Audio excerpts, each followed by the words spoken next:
오늘 저녁 강남역 1번 출구에서 흉기를 휘두르겠으니 몸을 사려라. 직장인 온라인 커뮤니티 블라인드 게시판에 올라온 살인 예고글입니다. 그런데 작성자의 직장명이 경찰청으로 되어 있습니다. 이곳에 글을 작성하려면 직장 이메일 인증을 거쳐야 하기에 작성자가 경찰 이메일을 활용했을 가능성이 큰 겁니다. 글은 작성 후 곧장 삭제됐습니다. 경찰은 사건을 일선 경찰서가 아닌 경찰청 사이버 테러 수사대에 배당했습니다. 사이버 테러 수사대는 미국에 본사가 있는 블라인드 측에 협조를 구하며 작성자를 추적하고 있는 것으로 확인됐습니다. 경찰은 또 범행 예고 장소인 강남역 1번 출구 일대에 특공대와 기동대를 배치했습니다. 강남역 근처에서 일하고 있는데 경찰이라는 사람까지 칼부림을 한다고 하니까 더 겁이 나는 거죠. 지난달 21일 신림역 흉기난동 이후 한 달간 올라온 살인 예고글은 431건. 경찰에 붙잡힌 살인 예고글 작성자는 192명에 달합니다. 이런 가운데 글 작성자가 직원일 수 있는 상황까지 벌어지자 경찰 내부적으로도 이해할 수 없다, 힘이 빠진다는 반응이 다수인 것으로 알려졌습니다. 오늘 오전 게임사 NC소프트에도 직원들에게 폭력을 예고하는 글이 올라와 긴급 재택근무가 실시됐습니다. 법무부와 경찰은 살인 예고글에 대해 구속 수사를 원칙으로 하고 흉기 강력범죄에도 최대한 높은 법정형이 선고될 수 있도록 하겠다고 밝혔습니다. SBS 배성재입니다. 셔츠를 뒤집어 쓴 남성이 경찰에 붙들려 들어갑니다. 목적이 뭔가요? 경찰 왜 사칭했나요? 아이디 어떻게 획득하셨어요? 어제 오전 직장인 온라인 커뮤니티 블라인드의 경찰 계정을 이용해 강남역 흉기난동 예고글을 올린 30대 남성 A씨입니다. A씨의 신문부터 확인한 경찰. 일반 회사원이라는 사실에 가슴을 쓸어내렸습니다. 사이버 테러 수사대까지 투입해 작성자를 쫓던 경찰은 하루 만인 오늘 오전 출근 중이던 A씨를 긴급 체포했습니다. 이어 주거지를 압수수색해 컴퓨터와 휴대전화 등을 확보하고 포렌식 작업을 진행 중입니다. 경찰 수사의 초점은 A씨가 어떻게 경찰 계정을 사용해 글을 올렸는지입니다.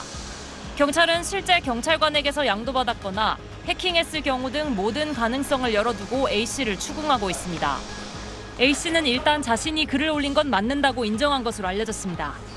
경찰은 A씨가 개설한 오픈 채팅방의 주소 등을 추적해 작성자를 특정한 것으로 전해졌습니다. 또 블라인드의 같은 경찰 계정으로 다른 글을 올린 것도 확인하고 블라인드 미국 본사에 협조를 요청했습니다. A씨에게는 살인을 예고한 협박 혐의와 함께 경찰 이메일을 도용한 사실이 확인되면 정보통신망법상 침입 혐의가 추가될 예정입니다. SBS 여영규입니다. 최근에 직장인 익명 커뮤니티죠. 블라인드의 계정 도용 문제가 도마 위에 올랐는데요. 다양한 인터넷 커뮤니티에서는 블라인드 계정 구매합니다, 블라인드 전문직 아이디 삽니다 등의 게시글을 쉽게 찾아볼 수 있습니다. 지난 21일 경찰 계정을 이용해서 강남역에서 칼부림한다라고 살인을 예고해서 붙잡힌 30대 남성도 해당 계정을 돈을 주고 매입했다고 진술한 것으로 전해졌는데요. 중고거래 플랫폼과 온라인 커뮤니티 등의 게시글을 종합해보면 계정의 매매가는 대부분 5만 원 안팎으로 형성돼 있지만 의사나 변호사 등의 전문직은 수백만 원을 호가하기도 합니다. 블라인드의 특성상 직장 이메일 등으로 소속을 인증해야만 가입이 가능하므로 계정을 사는 이들은 주로 이성을 유혹하는 데 이를 이용하는 것으로 추측이 되는데요. 최근 블라인드에는 의사 계정이 300만 원에 거래되는 것 같다는 추측글이 올라왔고 해당 글이 갈무리 돼서 온라인상에 퍼지자 누리꾼들은 해당 이슈를 들어봤다는 듯한 반응을 이어가기도 했습니다. 현재 블라인드에서는 계정 거래 글이 모두 삭제된 상태입니다. 지난달 30대 남성 A씨는 직장인 온라인 커뮤니티 블라인드에서 경찰 계정을 이용해 강남역에서 흉기난동을 부리겠다는 글을 썼다가 체포됐습니다. 경찰은 A씨에게 경찰 계정을 5만 원에 판매한 30대 B씨를 검거했습니다. IT 업체 개발자인 B씨는 올해 초 이직하려던 회사의 분위기를 파악하기 위해 실제 존재하지 않는 이메일 주소로 블라인드 계정을 만드는 법을 알아낸 걸로 조사됐습니다. 자신이 만든 프로그램을 이용해 블라인드에 보내는 발송자 주소를 실제 회사 메일 주소처럼 조작해 보조 인증 절차를 통과하는 방식이었습니다.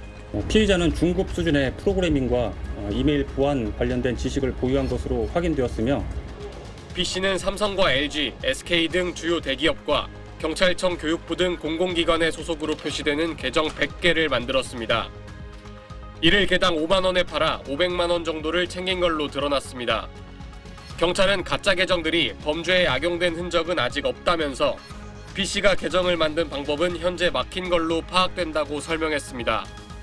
경찰은 비슷한 수법으로 생성된 계정이 더 있는지 확인하기 위해 블라인드에 관련 자료 제공을 요청했지만 거부당했습니다.